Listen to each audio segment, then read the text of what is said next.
The constant and unfair targeting of general practitioners by politicians is one of the reasons behind a decline in job satisfaction within the profession, the heads of Australia's peak medical bodies say.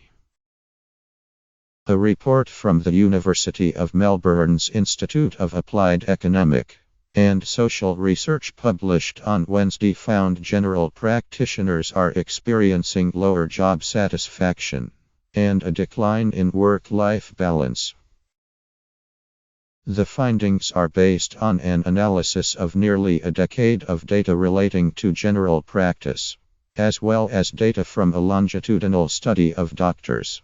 The Medicine in Australia, Balancing Employment and Life, Mabel, survey. While the study didn't explore what had led to a job satisfaction decline, it found there appeared to be an association with the Medicare rebate freeze, which has seen the amount doctors receive back for a standard consultation capped since 2014. The fall in job satisfaction since 2013 is concentrated amongst doctors under 45 years old and, to a slightly lesser extent, doctors over 55 and approaching retirement, the report found. Falls in job satisfaction suggest falling morale, which can in turn reduce the attractiveness of general practice as a career for junior doctors, therefore compounding difficulties in recruitment. The Royal Australian College of General Practitioners represents more than 80% of general practitioners, and its president, Dr. Bastian Seidel, said the findings from the report were unsurprising.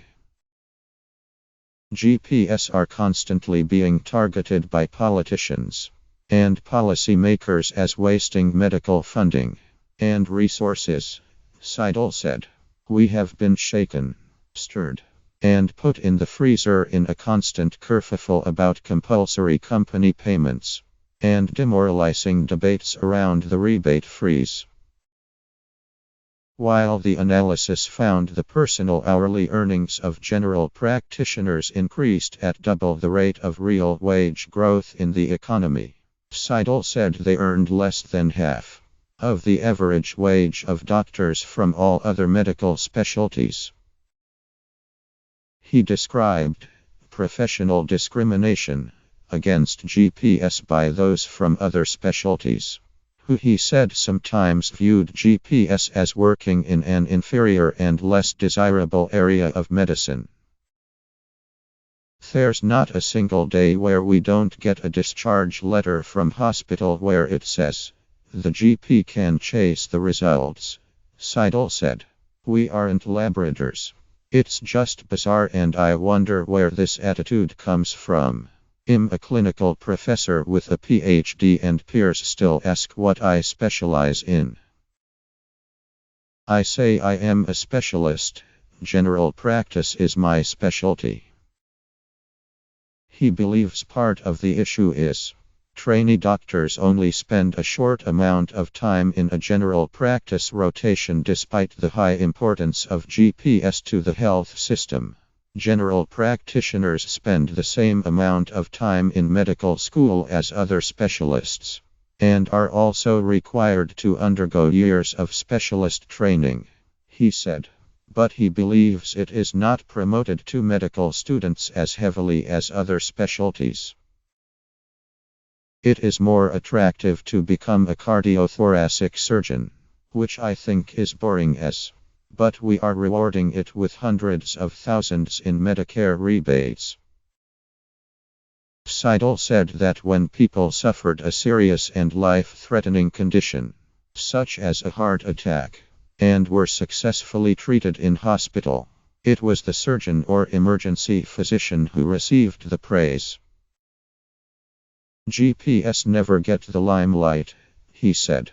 It costs thousands of dollars to treat a patient in hospital, but it costs $37.05 for a GP consult that may prevent a heart attack through a blood pressure check. Naturally, the attention falls on treatment, not prevention. Guardian Australia has contacted the Office of the Federal Health Minister, Greg Hunt, for comment.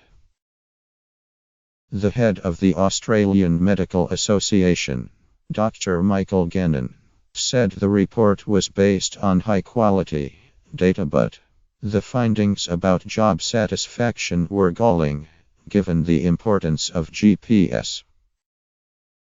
General practice has been unfairly targeted by both sides of politics over the past 25 years, Gannon said. We are now coming into 5 years of the freeze on rebates, which compromises the ability of general practitioners to make a living. All of us have a role to play in the health system, but general practice is the most important specialty amongst equals. They are also much loved, valued and respected by their patients, and are one of the most trusted. But one metric by which value is perceived is by how well someone is paid. And it must upset GPS to be undervalued in terms of pay. The lead author of the study, Prof. Anthony Scott, said GPS were experiencing significant challenges due to funding and demographic changes in the medical workforce that are influencing the structure of the sector. Larger practices and corporate ownership coinciding with declining Medicare funding per GP, and new funding models may be creating a more efficient sector, he said, but may not be having positive effects on job satisfaction.